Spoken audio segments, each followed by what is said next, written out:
Welcome to Stand Out Get Noticed.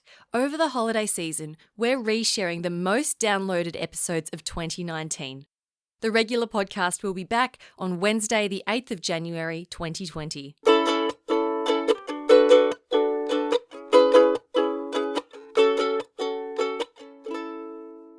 Hi there, Rockstar, and welcome to Stand Out Get Noticed. I'm Christina Canters, speaker, coach, and founder of The C Method, where I help high-performing professionals and business leaders to build powerful communication skills. You can learn more at thecmethod.com. If you want to connect with our community and be in a supportive environment as you develop your confidence with speaking and communication, join our Facebook group, search for the group The C Method Rockstars, or go to thecmethod.com/community. We can't wait to meet you in the group. Now, have you ever had a bad boss or manager? Someone whose leadership was somewhat lacking or non-existent? I think we all have, really, at some stage, right? And I want you to have a think about how it impacted your experience at work.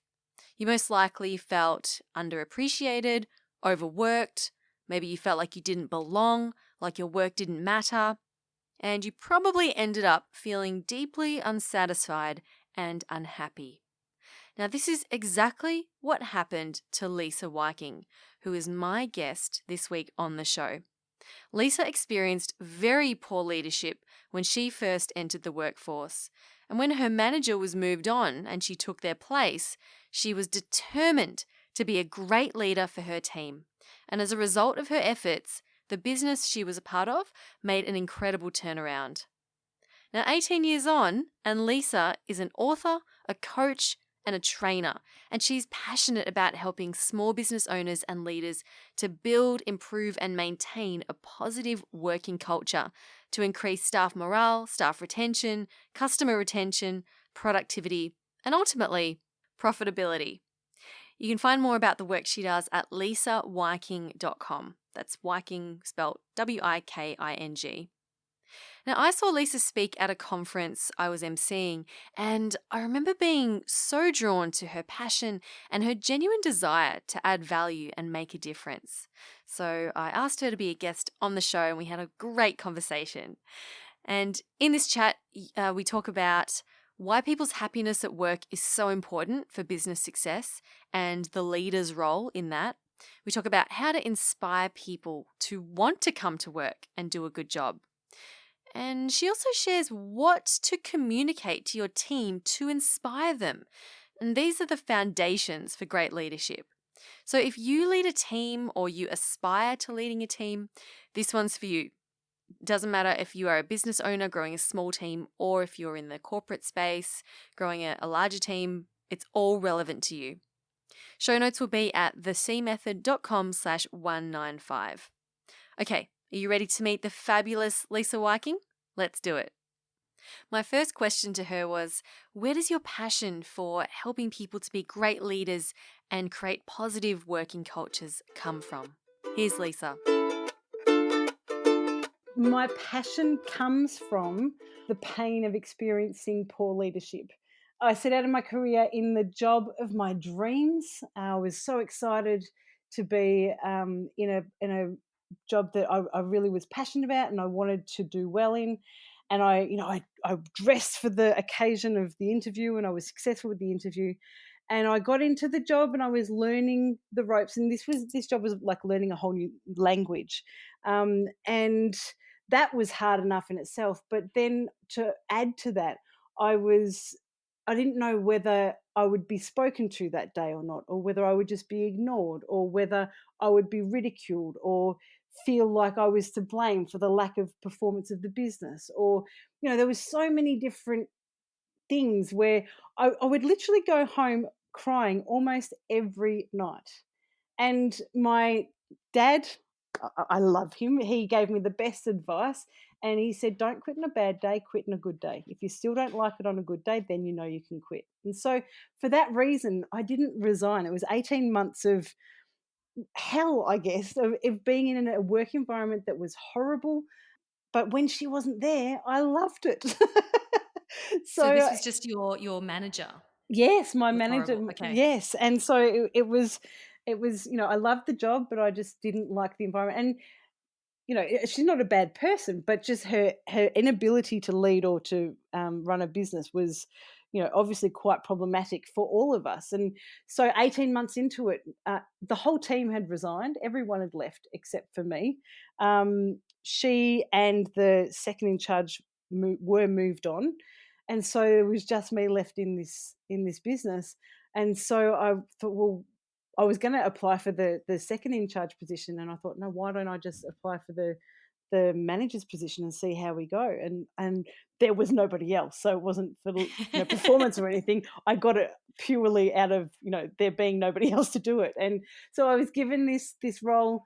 My The leader at the time, then the area leader, she said, "You've got 3 months to prove yourself." And at that stage, I had to do all the recruitment and everything, and so my skills and leadership skills were fairly non-existent. But what I did know is how not to do it. I'd learned how not to do it, and I knew that the performance of my team was going to be dependent on how good they felt. And so my questions in the recruitment was, do you know how to have fun? And don't judge me on this, but do you barrack for Collingwood? I don't barrack for Collingwood anymore. But that was just to demonstrate my lack of any kind of skill when it comes to interviewing or leadership. And so with that, I built a team around me, all had no experience. And we, in that first 12 months, we turned the business around almost $150,000. And Wow. I was almost shocked that just that change. The business beforehand had lots of experienced people, whereas we were not experienced at all. But what we did is we had fun. And so we had, great customers. They loved coming in to see us, and we had fun, and that was the result. And it was then that my passion for good leadership was born, because I knew how horrible it felt to be in a environment where it was awful, and I also knew the power that I held as a leader to making my team feel valued, appreciated. And then the payoff out of that I got from that was that we had an amazing year, and we were one of the most successful businesses in the whole company. So Mm. from that, I was hooked then, and so I did that a number of times over. And then I opened a new store, and then from there, I was put into a high performance coach role, where I go around and help newbies set up their business and become successful quicker. And so then I was given an opportunity to lead that small business, as what was I called? The National Operations Manager. And then I came back into the big business that I was a part of and was an area manager. When I fell pregnant, my first child, that area manager job was too big. I didn't want to work those kind of hours with a baby. So I didn't go back, and I always knew that I would start my leadership coaching business as a mum. And so here we are. She's about to turn 5 next Tuesday. So yeah, Wow. so that's my Awesome. story, and that's why, it comes from a place of knowing how horrible it can be, and also knowing how amazing it can be. And you know what, the thing that drives me is that people, their happiness in work determines how happy they are overall. And so this is not just a business thing, this is a global thing, that we as leaders have a responsibility for the happiness of the human race. And if every leader owned that, then the world would be a much happier place. Wow. That's beautiful big picture Yeah, thinking. I yeah, love me that. too. Lisa, you mentioned before about it sounded like this is at the core of good leadership and bad leadership around helping your team to feel valued and Yes, appreciated. Is this what you feel is missing from most workplaces? yes, I do. I think there is a gap in. I mean, I don't know exactly, but I think there's a gap in awareness, or a gap in, yeah, awareness of how much impact we as the leader have. And I remember this Mm. feeling myself when I, as a leader, when we grow in our leadership skill, and we progress, and we add more feathers to our bow. We as a person, we don't feel like we've changed. We're still the same person. But our influence and our impact of our behavior on others has. And I think there's a lack of recognizing that that is actually the case as a leader, that who we are, how we behave, and how we treat others is magnified tenfold when we are a leader to when we are just one person not responsible for anybody else. Can you give your definition of a leader in this context compared to, say, a manager? Are they the same thing or are there No, I differences? think I think there are differences, and it really is semantics. I think a leader is someone who is leading someone to somewhere, and I think that is a big distinction. Whereas a manager is managing the current state. So a leader must have a direction that they are moving in, and that they want to take their people with them.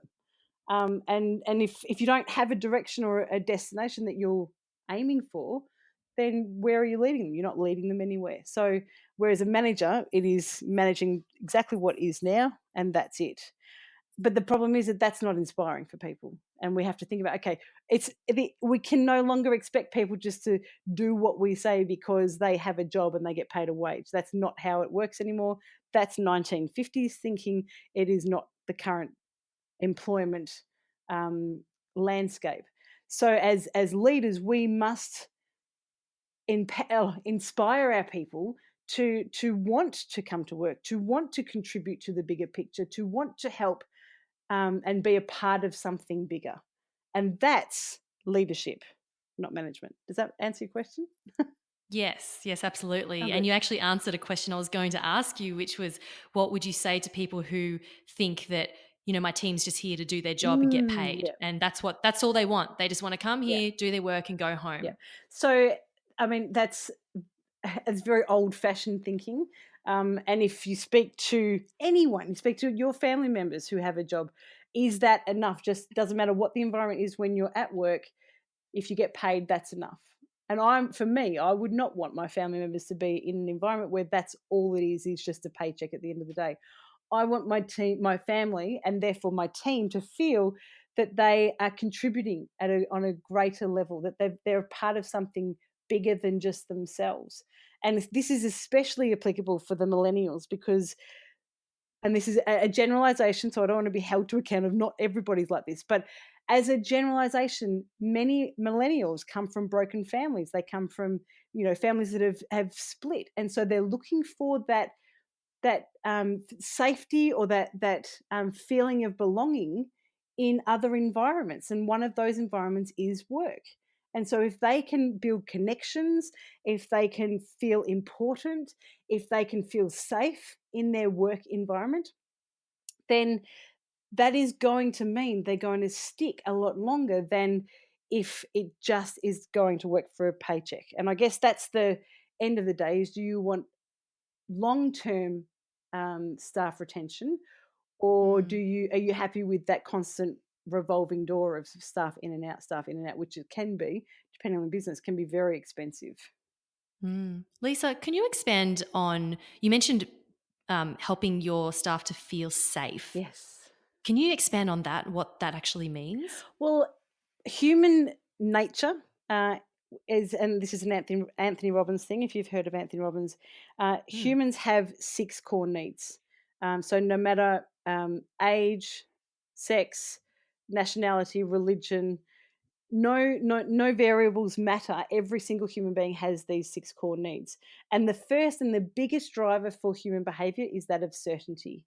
And so we as people, as humans, need to feel that we have certainty within our environment, and that in a work environment that looks like certainty of what is expected of us, certainty of we know how and what we need to do to be successful, certainty that we've got the skill set, certainty that we have a leader who, or a manager who, is consistent in moods and not up and down, certainty that we know when the meetings are going to happen and then can be prepared and not just have them sprung on us at the drop of a hat. All these things add to us feeling certain or safe. And the more these things don't happen or the opposite happens, the less safe we feel, which means that we will start to search for other areas, potentially, as long as we're of sound mind, search for other areas to meet that feeling of safety. Whether that be another job, whether that be a complete disengagement, and I don't care, I'm protecting myself, so I'm certain that I'm protecting myself and I don't care about, the business or what happens. Any of that leads to a lack of productivity or loss of employee and therefore expense. So understanding how to meet the need for your people, meet the need of certainty for your people, is hugely financially beneficial, let alone rewarding as well for not only you but also the team. Absolutely. And what if you're a business owner? I know we're talking mostly around, corporate professionals here, but I'm curious, if you're a business owner growing a team, but you're not at the stage where you're hiring full time yet, but maybe you're growing a team of contractors, how do you provide that certainty and safety for them? Exactly the same way. So they still need to know what is expected of them. They still need to know how to be successful, so what their role is.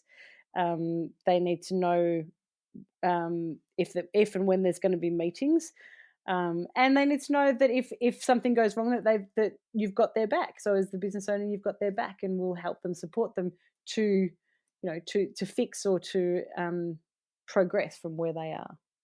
That's a great point especially around the safety part of when people make a mistake. Yes. They feel safe that you're there to support them and Yeah. you're not going to blame them or make them feel worse about themselves. Yes, I don't know whether have you heard about the story? I think it was IBM. Is it Bill Gates? Is he IBM? Just from memory, I think it's Microsoft. Microsoft is what I was thinking of. Thank you. So the story of Bill Gates had a Microsoft employee come to him, and he was handing in his resignation as he just made a mistake that cost the business $1 million. And so he handed the letter to Bill Gates, and Bill Gates responded with, "What's this?" And he said, "It's my resignation. Obviously, I've cost the company a significant amount of money." He said, "You were not going anywhere. I've just invested $1 million in your education." And so that way of approaching it is as long as there is a learning as a result, it's a valuable investment. The time it becomes a cost or an expense is when nobody learns anything. Hey Rockstar, if you're a regular listener, you'll know that my next 8-week online group coaching program for professional women starts very soon. That is February 6th. And I wanted to let you know applications close on Tuesday, 22nd of January. That's next Tuesday. So if you want to be recognized at work, speak up and be heard, make a bigger impact, have more confidence when public speaking, and influence and engage your colleagues and stakeholders, and reach the level of success you desire and deserve, there's a lot of things there, then this is the program for you, my friend. Go to thecmethod.com/group coaching for more information and to apply. But you must apply by Tuesday, 22nd of January if you want to be considered for this next round, which starts February 6th. That link again is thecmethod.com/group coaching. We'll set up a discovery call to explore if the program is a fit for you. Now, the call is free and there's no obligation at all to sign up. Not at all. We're simply exploring your goals, your aspirations, your challenges, and whether the program is a fit for you. Okay, I look forward to speaking with you. All right, back to the show.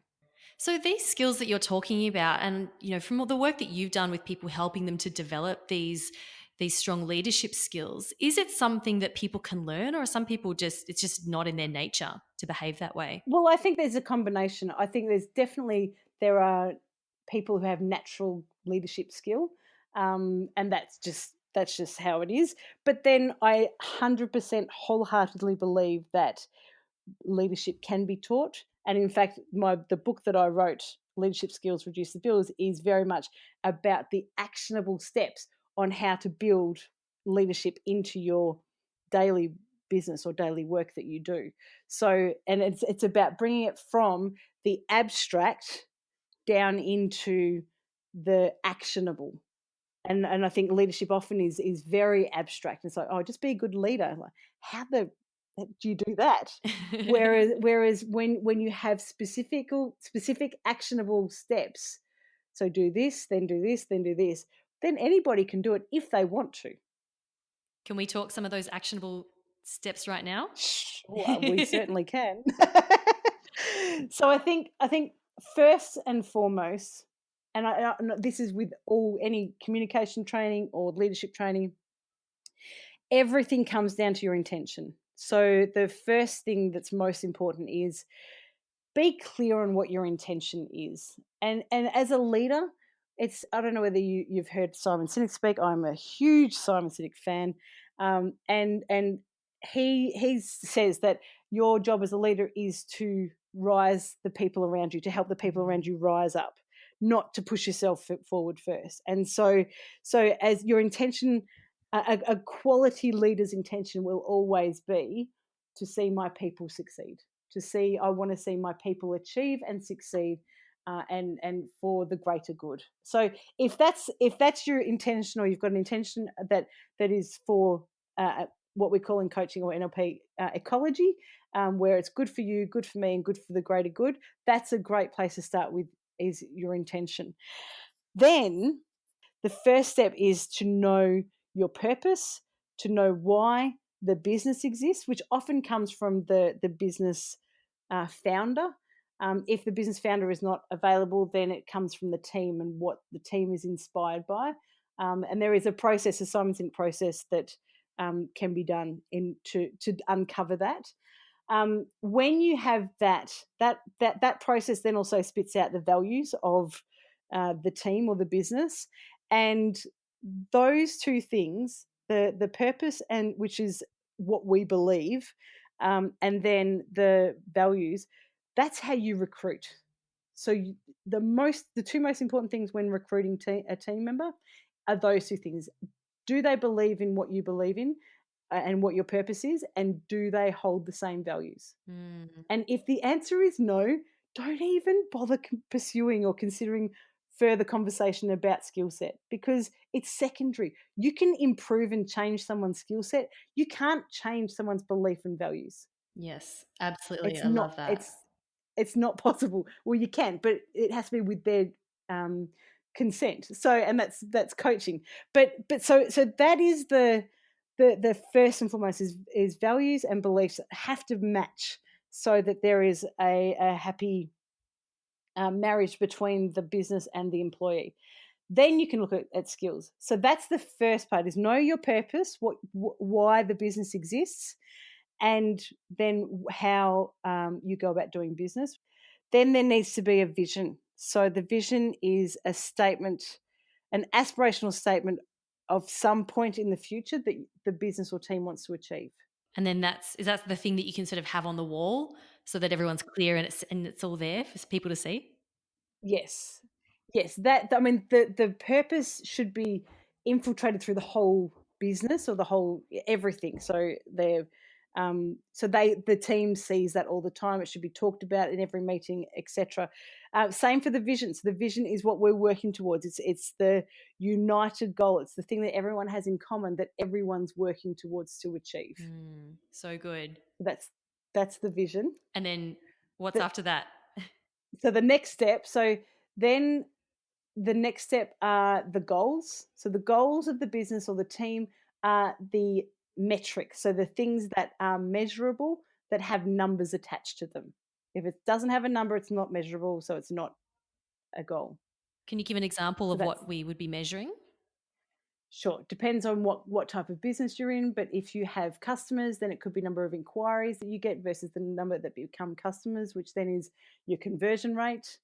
It could be the amount each customer purchases, the average amount. It could be how many repeat clients you have, how many referral clients you have. So, I mean, turnover. So it's overall metrics of the team. The numbers, yep. Yes, exactly. So, exactly. So it's all the numbers that are important to help the business achieve the vision. So that aspirational statement at some point in the future, the numbers must help the business achieve that vision. Awesome.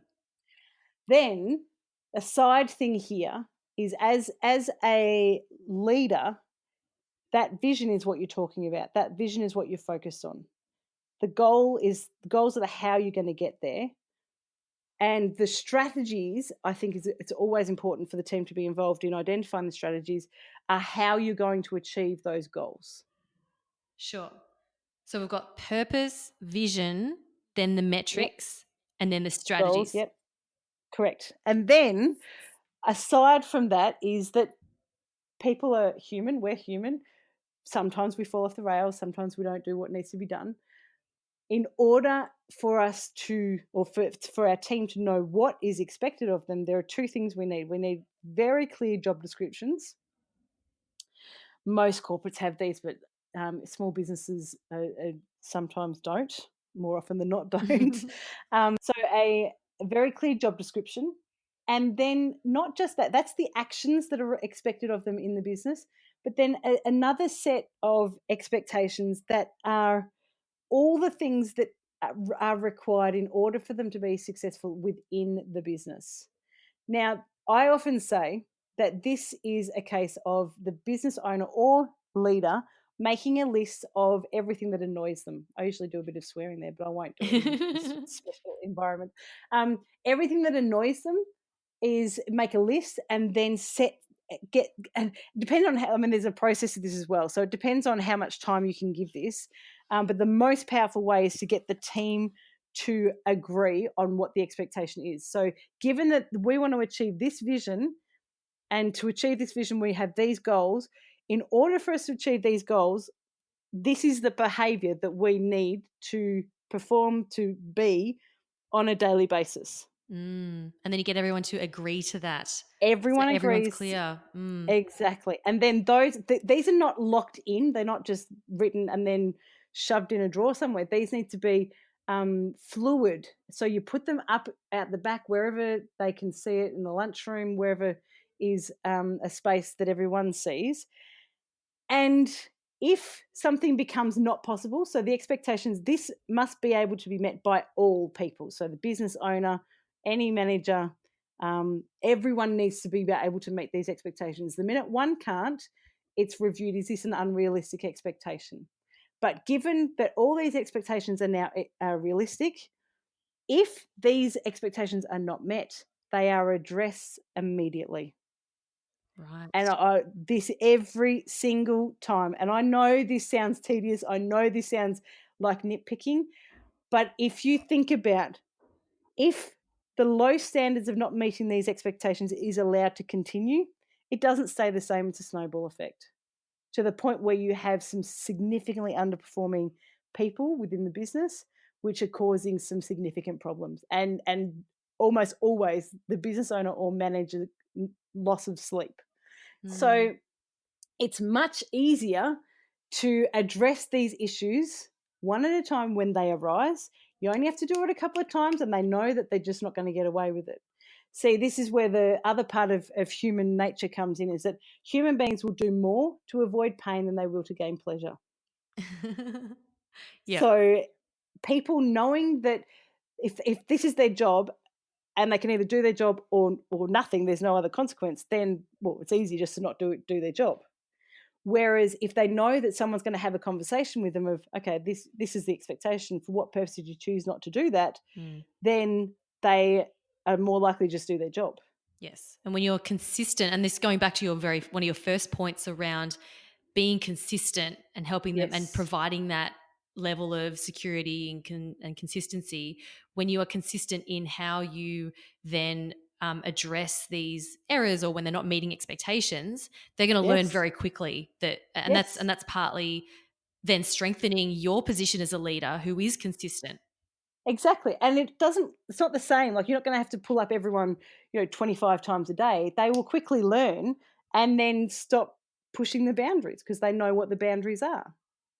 But the catch here is, and this is why it doesn't happen, is that leaders also will do more to avoid pain than they will to gain pleasure. So And many leaders think that this is confrontational, and many people will do anything to avoid confrontation.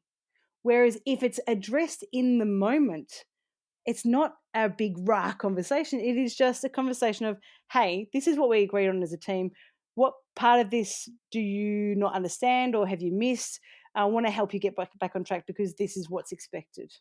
It's a very casual, calm conversation. If the same offence happens again, then you ramp up the intensity of each conversation as the offence continues. But the first part is just, hey, what part of this did you miss? Because I want to help you get back on board. And I think that would solve so many problems for people who Oh, who just don't like the idea of confrontation. And it's like, well, maybe you don't need yes, to. You can avoid confrontation if you set these measures up from the very beginning. exactly. So they're the steps. So do those steps, and leadership will be a breeze.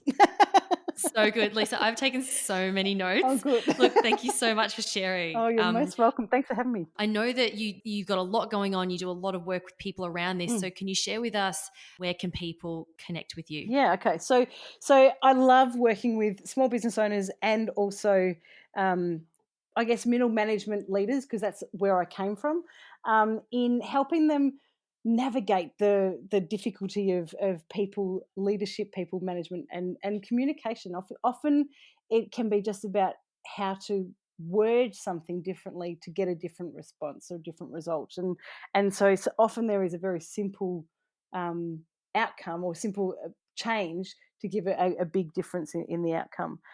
One of my latest things that I've added myself is finding my why workshop, which can be either for an individual or for a team, and that's giving.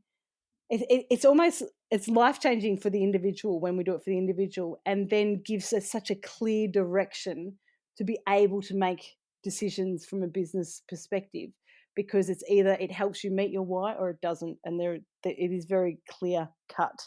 So that's my focus at the moment. I love doing them, and it's certainly good fun. Wonderful. And where can people find you? LisaWiking.com, LisaWiking.com, or lisa@lisawiking.com is my email. Thank you so much again, Lisa, for being so generous and for sharing all your wonderful Oh, wisdom thank with you. us. Thank you so much, Christina, for having me, and thanks everyone for listening. How awesome is Lisa Wiking? A big thanks to her for being such an amazing guest on the show this week. You can find out more about what she does at lisawiking.com, or simply visit the show notes at thecmethod.com/195.